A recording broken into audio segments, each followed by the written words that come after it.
Welcome to the Women of Fort Mill, South Carolina. I'm Kelly, mom of 2 teenagers, serial entrepreneur, and lover of all things that inspire and empower women. After years of supporting women on their journeys, I'm thrilled to be here to spotlight the powerhouse women who make Fort Mill so special. And I'm Leah, mom of a very busy toddler and your go-to financial guru for making sense of money and planning for the future.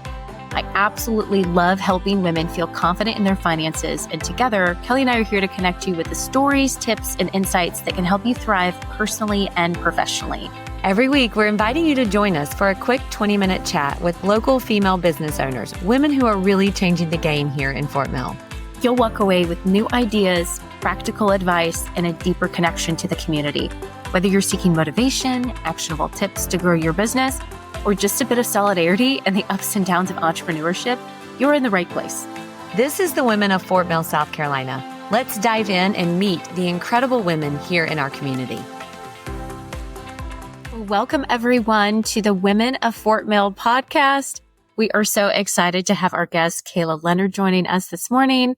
And in honor of Human Trafficking Awareness Month, which is in January, we wanted to feature Kayla so that she could share more about the community outreach through Hope for Justice. She is a community outreach and training specialist. And Hope for Justice, for those of you that haven't heard of this nonprofit, is a global nonprofit dedicated to ending human trafficking and modern slavery.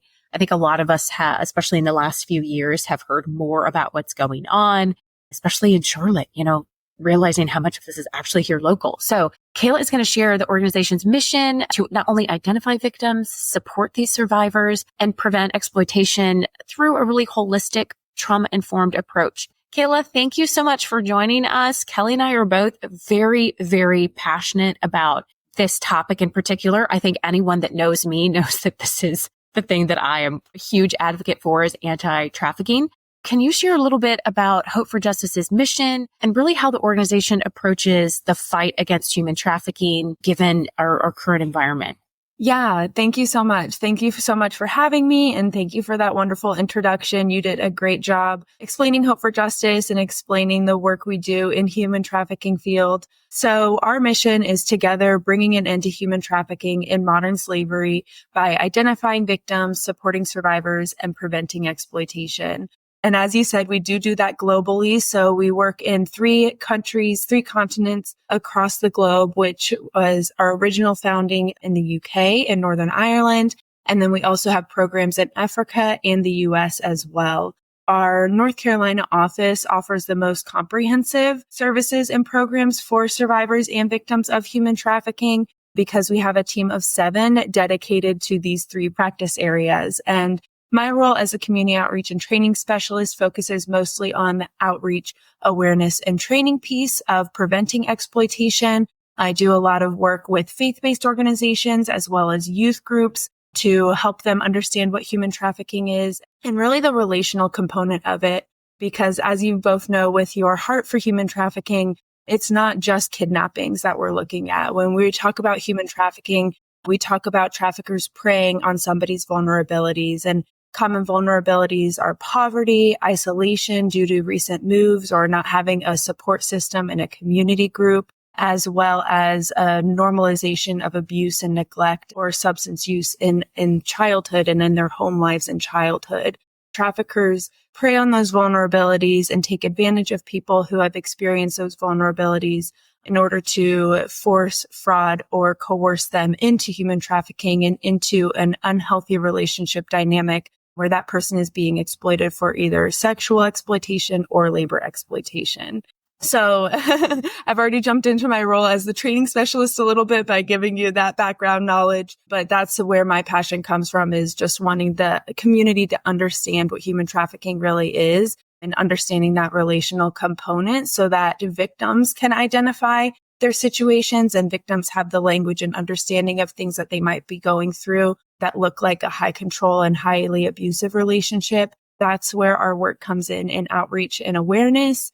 And then in training efforts, we do a lot of work with professionals that intersect with human trafficking. So we have a team of investigators that help train law enforcement to understand what human trafficking really is and how to identify victims.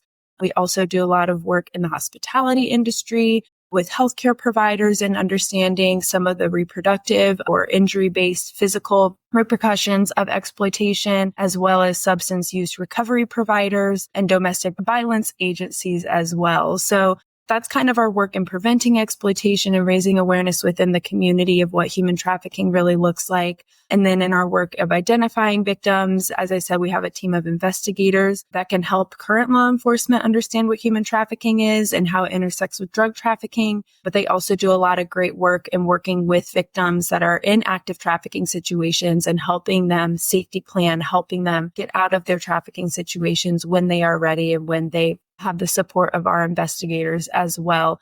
And then lastly, on our aftercare side and our work of supporting survivors, we have a team of clinical specialists that provide free case management and therapy services to survivors for up to a year.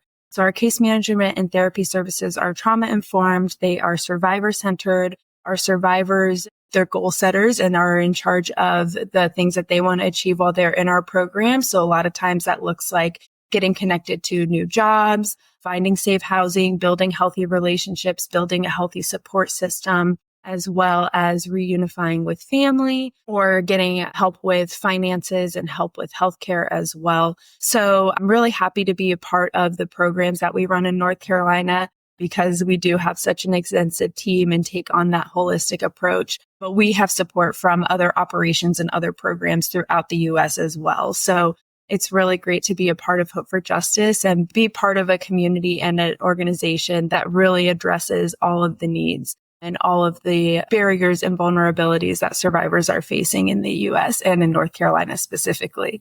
Yeah, it's amazing how it affects us so much globally. But I also think a lot of people don't here locally, do not see how it impacts us here. So could you share with us just a little bit about human trafficking and what does that actually look like here in our local communities in Fort Mill, in North and South Carolina? And I know there's a lot of common misconceptions out there that people may have. So can you talk a little bit more about that, how it's really impacting us here? Yeah, thank you, Kelly. That's a great question. So a lot of our data and research on human trafficking and the numbers that we look at for our local community for the state of North Carolina and South Carolina are collected by the National Human Trafficking Hotline. And the National Human Trafficking Hotline is the number one referral resource that we provide to victims and survivors, as well as other human trafficking agencies, all really cooperate with the National Human Trafficking Hotline to serve survivors in their local areas. So it all goes funneled into the National Human Trafficking Hotline, and then the National Human Trafficking Hotline uses their community partnerships and anti-trafficking agencies within the local communities to support survivors. So according to the 2023 data for cases and reports of human trafficking in North Carolina, in 2023, there were 235 cases identified of human trafficking. And of those 235 cases, 394 victims were identified. And if we look at South Carolina, then in 2023, we had 213 cases with 111 victims identified in 2023. Another common misconception is that human trafficking is only the exploitation of commercial sex.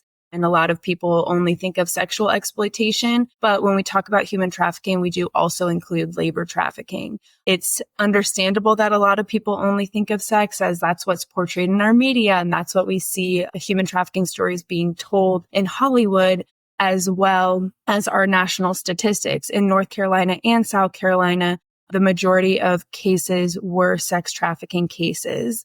Some of those sex trafficking reports come from illicit massage parlors, from residence-based pornography websites, and things like that. But when we look at labor trafficking, specifically in North Carolina, we're seeing growing number of labor trafficking cases because of Charlotte's growing economy. Our growing economy leads to increase in crime, but it also increases demand for labor. So there's that loophole where people are finding themselves exploited by having to participate in construction. In Charlotte, we also have a large agriculture base surrounding our city. And due to that agriculture industry, we see a lot of labor trafficking in our blueberry and strawberry fields as well. So those are some of the reasons that human trafficking is so prevalent in Charlotte and in the Charlotte metro area, and some of those statistics as to why the numbers are growing and why identification is becoming such a prevalent thing in our community. Kayla, can I ask you, so of course, our audience is women, and a lot of them are moms. And I think the defenses rise when you think about anyone harming somebody that you love or care about. So in your education that you provide globally, but here locally, are there one or two things that you would say, these are really big signs that people typically would kind of disregard, but this is really important to identify, whether it's in your kids and you have teenagers, whether they're withdrawing more or on social media more? Like, are there some things that women locally can just be vigilant about being aware of that make them feel like, you know what, you can't control everything, but we're aware of these things going on? Yeah, thank you so much, Leah. That's a great question because although human trafficking can impact boys and men as well, we do see overwhelming statistics that of females reporting. Both in North and South Carolina, the majority of victims identified as females, according to a Charlotte Metro Human Trafficking Task Force report of minors experiencing trafficking. They had 101 suspected cases of human trafficking in the Charlotte Metro area over the course of this last year, and 98% of those victims were females. So it definitely is affecting our women and our girls more than it's affecting men and boys.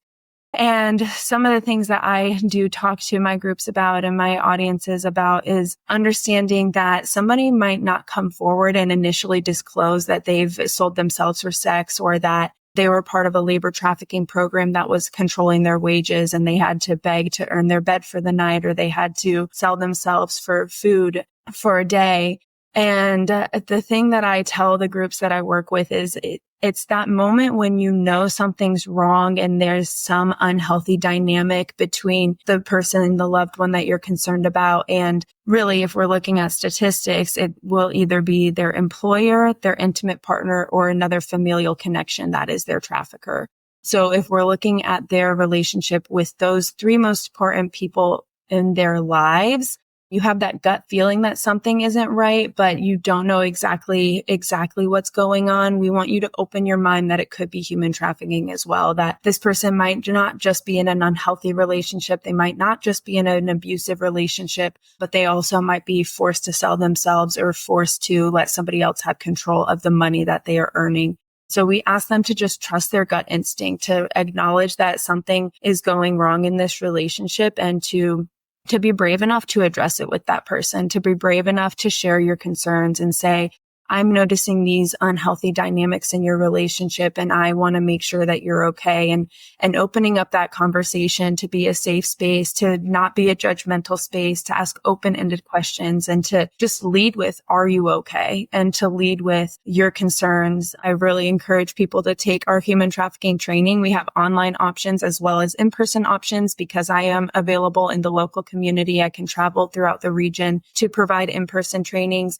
But we have an online course as well, and that will give you a lot of knowledge and a lot of language in order to be able to share your concerns with somebody in your life, to be able to share that, hey, this looks like an unhealthy dynamic of power control, but I'm actually really seeing these elements of force or fraud or coercion in your relationship too. And you should never feel threatened. You should never feel forced to work in a job that has longer and usual hours, a job where you're not being paid the amount that you were agreed to, and a job that doesn't have a clear contract, because that is how we see vulnerabilities into trafficking. And that was a very long answer to your question. Like I said, that educator in me is just trying to get some of that language in there too, of helping people bridge the gap and not be afraid to talk about it and have the tools and the resources and the knowledge to be able to share with their loved ones. Yeah, it's definitely, real world. It makes it very real when you hear those statistics here within our community. And then you hear about how some of this actually happens, because those are really good examples for all the listeners, for us to be able to really pay attention to with people we care about. So for people who locally want to get involved, with this fight, the fight against human trafficking, what's some ways that they can kind of connect with you and just support Hope for Justice globally? Yeah, if people are looking to get involved with Hope for Justice, I really encourage them to check out our website, which is hopeforjustice.org.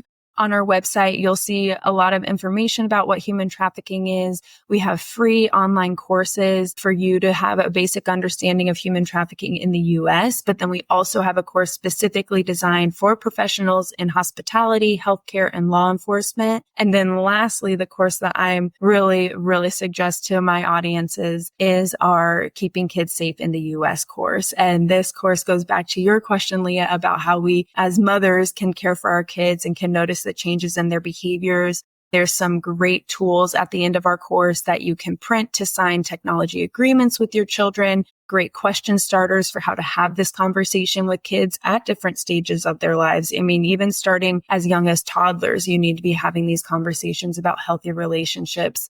But then it progresses through how you talk to teenagers about it as well as teenagers about it. And as they're gaining their independence and forming their own relationships, how you can help monitor their relationships and monitor that it's healthy and safe for them. So I highly recommend going onto our website to find those online courses. They are free of charge. They're completely self-paced.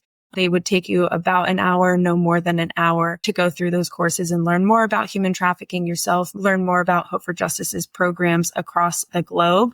But if you're interested in connecting specifically with the North Carolina team, if you're looking specifically for outreach or training in person, you can contact our office at 704-323-6322. You can also reach out to me through email at Kayla, Leonard, Leonard, at hopeforjustice.org to learn more about outreach and training. And if you need to connect with our investigators or our aftercare team in the North Carolina office, you can reach them through our phone number, 704-323-6322. Great. Thank you so much. And I know what Leah and I'll be doing with our kids this weekend, going to take that course, right? So I'm like, okay, this is great. So Kayla, first off, just thank you so much for educating us. Thank you so much for sharing a little bit about what we really can be looking for. And right here, just some statistics and how we can personally, and our listeners can really make an impact if this is something that they feel passionate about. You guys, we will have all of the information for Kayla and everything that she mentioned in the show notes. But just to let you know, just to kind of conclude, if you would like to support Hope for Justice, just globally, go to hopeforjustice.org. And then if you want to connect with Kayla specifically, it's Kayla.Leonard at hopeforjustice.org, or you can contact the local office at 704-323-6322. And we will also have all of that in our show notes. And we're just so grateful for your time. You know, it's not a topic that we want to always have to bring to our audience, but the reality is it's something that's important, and it's in something that is here. And so it's something that people need to be knowledgeable about. So thank you so much for being our guest today. We are really grateful for you and for your information. Thank you. Thank you both so much for having me. It's great to be able to present on Hope for Justice and talk about, like you said, it's not an easy conversation to have, but talk about how there is hope and there is healing available for survivors, specifically in our community. We'll see you on the next episode of Women of Fort Mill podcast. Thank you for tuning in to Women of Fort Mill, South Carolina. We love bringing you the stories of these incredible women, and we hope you're walking away with a little extra inspiration every week. If you enjoyed today's episode, don't forget to rate and review us wherever you listen. It helps us reach more amazing women like you and grow our supportive community. And for all the latest updates, tips, and behind-the-scenes fun, make sure to follow us over on Instagram, Women of Fort Mill Podcast, and tag us to share what inspires you each week. Plus, join our email list to stay connected, be the very first to know about the new episodes and fun events. Thanks for being a part of our Fort Mill family. We'll see you next week with another inspiring woman right here at Women of Fort Mill Podcast.